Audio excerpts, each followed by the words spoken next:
Outros é sobre essas expectativas em torno de 7 de setembro, o clima político. Nós vamos conversar agora com o Diogo Schelp, que é comentarista aqui da PAN. Diogo, boa tarde. Boa tarde, Denise. Boa tarde a todos.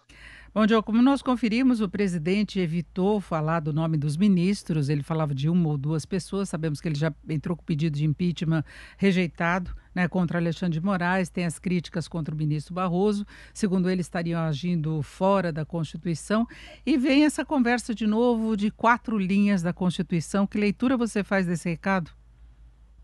Bom, Denise, em primeiro lugar, a gente precisa parar e pensar no que significa um presidente da República ameaçar, dizer que pode agir fora do que a Constituição determina. Isso é muito grave.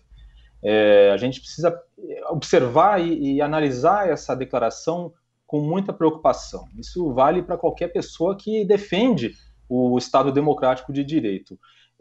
Obviamente que é preciso levar em conta que muito do que o presidente fala ele não tem capacidade de colocar em prática. O que significaria exatamente agir fora da Constituição?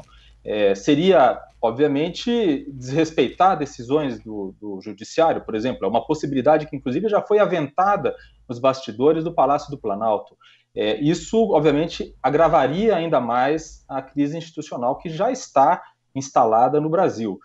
O que a gente precisa ver o contexto também. Essa semana a gente teve aquele episódio do manifesto que a Fiesp iria divulgar e acabou não divulgando, mas que a Febraban, a Federação dos Bancos, depois endossou, disse que, apesar de não ter sido divulgado pela Fiesp, aquele era, de fato, o posicionamento da Federação de Bancos. Isso mostra que o presidente já perdeu, então, uma parte significativa do apoio da elite econômica, né? Ele não tem o apoio tão garantido também do poder legislativo, apesar do apoio do Centrão, que foi comprado com cargos, ele não tem o apoio do legislativo para fazer uma aventura contra as instituições, né? Isso já foi deixado bem claro pelo presidente do Senado, Rodrigo Pacheco, por exemplo. Resta a ele uma esperança de que ele possa ter um apoio das Forças Armadas, das polícias militares. E é com isso, aparentemente, que ele está contando.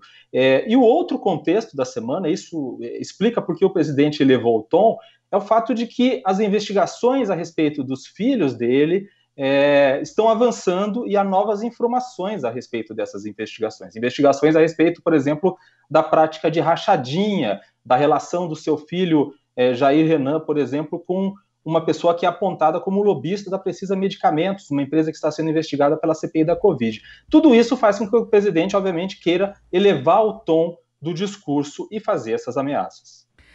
Tem várias investigações que avançaram aí envolvendo os familiares do presidente Bolsonaro, e a gente sabe que ele aumenta o tom quando isso acontece. Teve quebra de sigilo de Carlos Bolsonaro, da ex-esposa, tem essa questão envolvendo o Jair Renan, que é o filho mais novo dele, em relação à criação aí da empresa. O próprio presidente é alvo de investigações também nessa questão das fake news, que inclusive ele deixou fora daquelas mudanças todas em relação à Lei de Segurança Nacional, não é? A questão das fake news que poderia prejudicá-lo, inclusive, além dos próprios filhos. E tem uma matéria sendo elaborada aí em que o antigo funcionário estaria trazendo denúncias, né, contra a ex-esposa dele em relação exatamente a essa questão da rachadinha, que é uma coisa que pesa contra Flávio Bolsonaro desde antes do presidente assumir o governo, não é?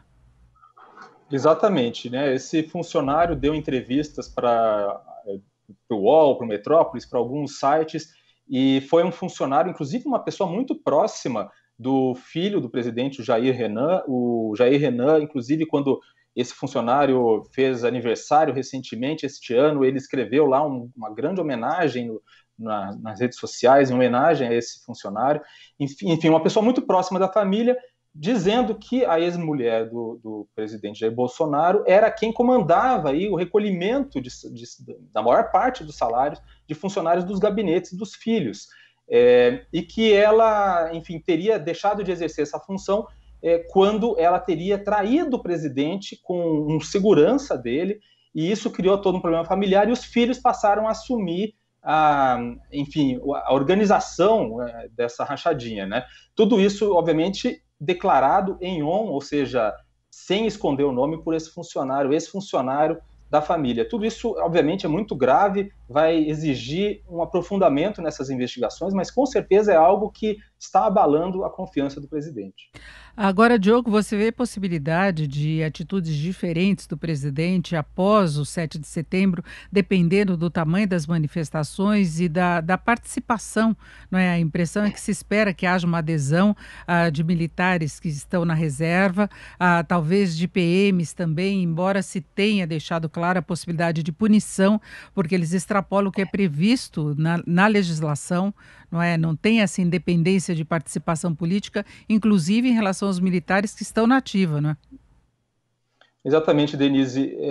O presidente Jair Bolsonaro, inclusive, um dos vetos que ele fez à nova Lei de Segurança Nacional, quer dizer, a parte que será acrescentada ao Código Penal, diz respeito justamente à punição, à criminalização para quem impede manifestações pacíficas, né? E também um outro trecho dessa lei, que ele também vetou, que aumentaria a pena caso quem impedisse ou fizesse algo contra o Estado Democrático de Direito fossem, por exemplo, militares, né? Então, ele obviamente tenta fazer com que estimular, digamos assim, ou dar a sensação, sinalizar para a polícia militar, para soldados e tal, de que, na opinião dele, eles não poderiam ser punidos caso fizessem algo desse tipo. Não considero que possa haver uma preocupação maior em termos de segurança pela participação de policiais em manifestação, ainda que isso seja ilegal, né? Isso não é permitido pelo regulamento militar. A preocupação que pode existir é de um confronto, talvez até com os manifestantes contrários a Bolsonaro, ou talvez até uma repressão por parte da polícia, tanto em São Paulo, em Brasília, em outros lugares, aos manifestantes contrários a Bolsonaro. Isso é uma preocupação que me parece até mais plausível do que a própria preocupação com um confronto entre manifestantes de lados opostos. E tem sempre a possibilidade de participação paisana também não se identificando, não é? Aumenta a quantidade de pessoas participando e aqui em São Paulo eu acho que nós vamos ter uma coisa complicada, que é uma manifestação também marcada pela oposição no mesmo dia. Eu acho que isso é um erro. Exato, tem manifestação marcada pela oposição tanto em Brasília quanto em São Paulo. Em Brasília, com uma distância de 3 quilômetros entre uma e outra, apesar dos esquemas de segurança que foram anunciados de fazer revista na entrada das manifestações, existe sempre o risco de haver, inclusive, pessoas infiltradas em uma manifestação ou outra com o intuito de causar tumulto e estragar a imagem daquela manifestação. Agora, voltando ao que você me perguntou antes, sobre a questão do que significaria para o presidente após a manifestação, eu acredito que, independente do tamanho das manifestações, ele vai usar as imagens das pessoas nas ruas para dizer que tem apoio popular. É o que tem acontecido em todas as manifestações e ele vai tentando manter esse clima, né, de apoios permanentes, as motocicletas, já teve passeio dele a cavalo, já teve passeio com helicóptero para tentar juntar as pessoas, inaugurações no norte, no nordeste, redutos em que ele ainda não tem uma maioria, então é uma briga aí para conquistar a popularidade, né? Exatamente, Denise. Lembrando que nas pesquisas de opinião, de intenção de voto, ainda cedo, mas ele não está indo bem nessas pesquisas, né? Então, o fato de ter pessoas na rua, ele obviamente tem uma base de apoiadores que não baixa, não é menor, nunca menor do que 20% da população, mas isso não é suficiente para ganhar uma eleição.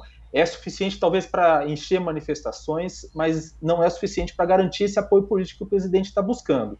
Então, é exatamente por isso que ele está contando tanto com esse evento de 7 de setembro.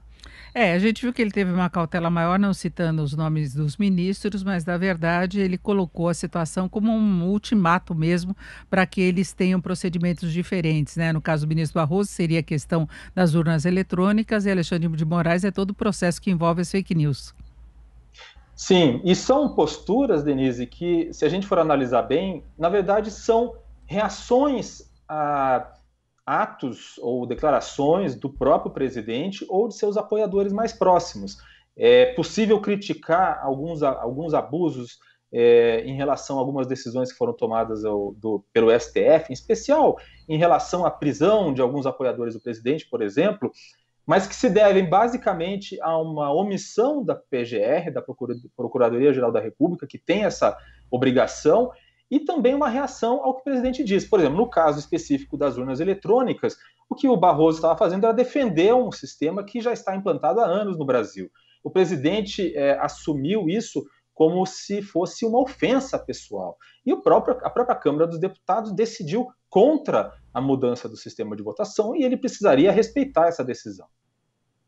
Exatamente, da mesma forma que sancionou a prisão de Daniel Silveira, né, que dependeria da aprovação pela Câmara e também teve essa aprovação. Exatamente.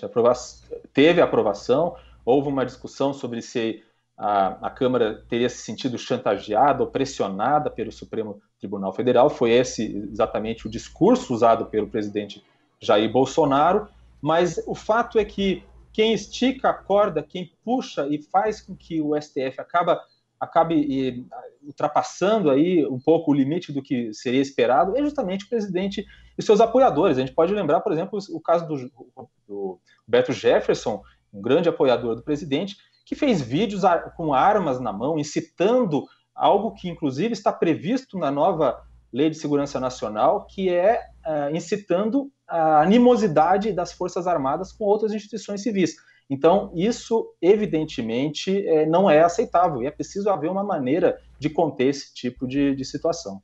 É a linha que divide, né, o que é liberdade de expressão e o que passa a ser crime contra as instituições ou de se convocar crime contra as instituições. Então é uma linha muito fina que muita gente está ultrapassando. Eu acho que dos dois lados tem críticas ao presidente que também têm de ser revistas pela própria função dele, ele é o presidente da República, então eu acho que é isso, falta um pouco de respeito às instituições de modo geral no país, se escancarou a discussão, perdendo totalmente o respeito, eu acho que isso passa até pelo posicionamento das redes sociais, em que parece que não há filtro no que se fala, não é?